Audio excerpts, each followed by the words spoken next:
wish to offer to our buyers, both those from overseas and across the island of Jamaica, as well as all facets of this country, who will come through these doors over the next few days. Compared to emerging market bonds globally, which are producing yields of 6.5% to 7%. We were concerned about tourism. We were concerned that the international press coverage of the events of the last few weeks would have hurt us badly. We're still not out of the wood. We still have to be cautious. But for the first 2 weeks of June, stopover arrivals, while showing a decline of some 7.4%, the decline in terms of arrivals in Montego Bay was 0.7%, which means that it was Kingston that was reflecting the downturn. I'm encouraged, again, by the fact that yesterday JetBlue announced that it was going to increase its flights from New York to Kingston, not to Montego Bay. And it was doing so because of the indication that the market had given it, that bookings were going to pick up again and that there would be a demand for additional seats.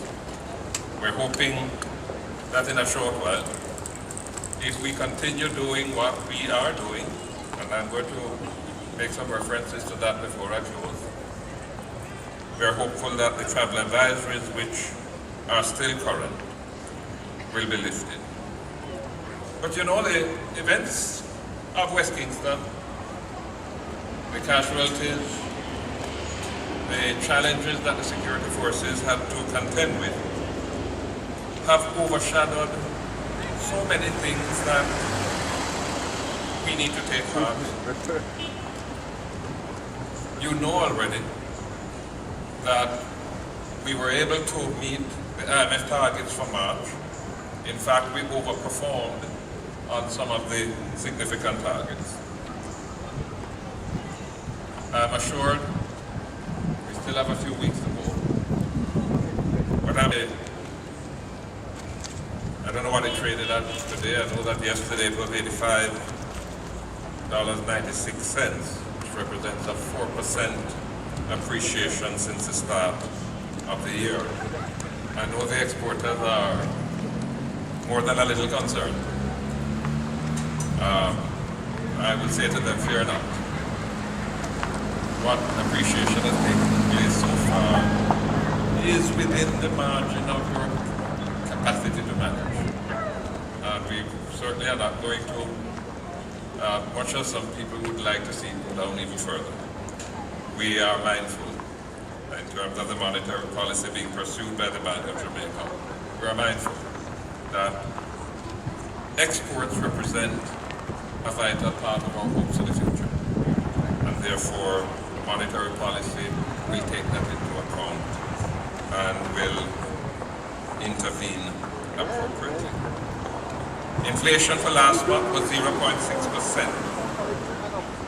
We've had accumulated inflation since the beginning of this year of 6.1%.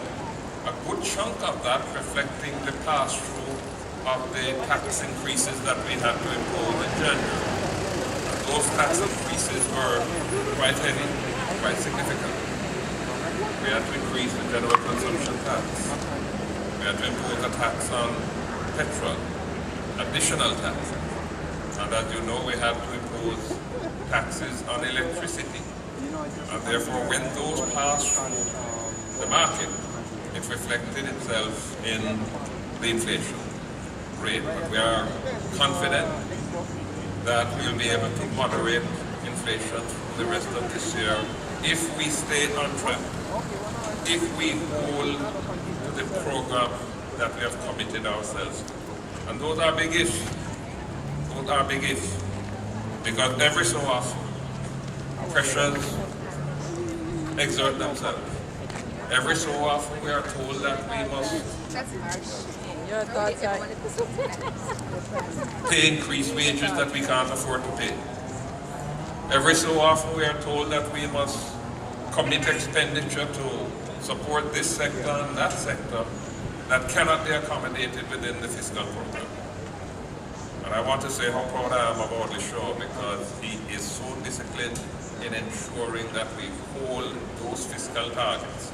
He knows that it is not only his future that depends on it, the future of the country depends on it. And we're going to stick to that program to ensure that we put this economy in a position where growth can be virtually organic.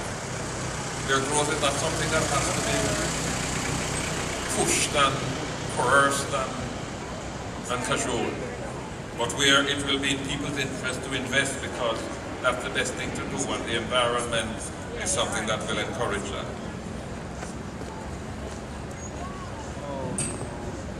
I know that Omar is concerned. I heard his passion on the radio, and I felt the licks that he was raining down on my Minister of Energy because of the JPSCO increase. I actually wrote to him to explain. And it's important that I do so again, because sometimes people don't understand the context. The JPSCO operates under a license that was issued in 2002. That's a license, that's a legal, binding contract with the government that is enforceable in a court of law. Under that contract, JPSCO is entitled to have its tariff reviewed every 5 years. Last year, a review was due. They submitted to the OUR an application for a 23% increase in tariff. Having deliberated on it, the OUR granted them a 3% increase in their tariff. But in addition to the 5-yearly review, the license also entitles them to an annual adjustment based on inflation.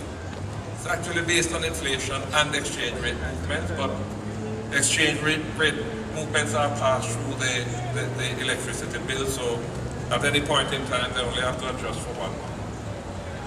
But the annual adjustment has to take into account movements in inflation in both the US and in Jamaica, because their costs are split between US dollar costs and Jamaican dollar costs. And in that adjustment, they were granted a around about a 5% increase, but which translated into the final bill would have represented a 1.7% increase in the final bill, because this is on non-fuel item. We were fortunate that at this time when that adjustment had to be made, there was a downward adjustment resulting from movements in the exchange rate and marginal movements in the price of oil. And it is on that basis that JPSCO has indicated that, notwithstanding the inflation-related adjustment, there will in fact be a marginal reduction in electricity bills for June and for July. It may be a little early for me to say this, but the OUR is right now examining JPSCO's fuel procurement arrangements, because it feels that more appropriate arrangements can be put in place that would produce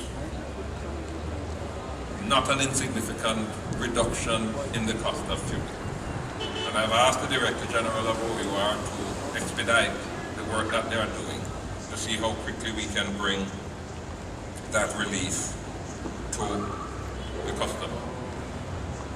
But the real relief that Omar seeks, and all the other producers and everybody in Jamaica in general, is going to come not from trying to tweak our current energy arrangements to get a little saving.